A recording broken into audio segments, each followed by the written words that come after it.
ছোটবেলার পুজোর জামা কাপড় কেনা ভার্সেস বড়বেলার পুজোর জামা কাপড় কেনা। এই মানা, আজকে তোর মাসিরা আসবে রে, পুজোতে তোর জন্য জামা কাপড় কিনেছে। মা, এবারে আমার কটা জামা হবে গো? তোর এবারে 7-8টা জামা তো হবেই। মামার বাড়ি থেকেও জামা দেবে। বাবার থেকে এবারে আমি দুখানা জামা নেবো। আমরা তো তোকে জামা দেবই। আমার তো খুব মজা হচ্ছে। এবারে তোর অনেকগুলো জামা হবে। তোদেরই তো পুজো বল, বাচ্চা বয়সেই তো সবাইকার বেশি বেশি করে জামা হয়।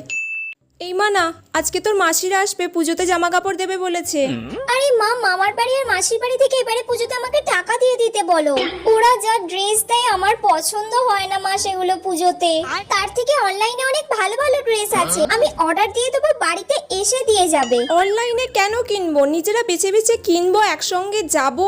মা তুমি প্লিজ ওদেরকে বলে দাও আমাকে যাতে এবারে টাকা দিয়ে দেয়, আর আমরা অনলাইনে যেটা পছন্দ হবে সেটাও কিনে নিতে পারবো। কি যুগ এলো বাবা, সব খালি অনলাইনে।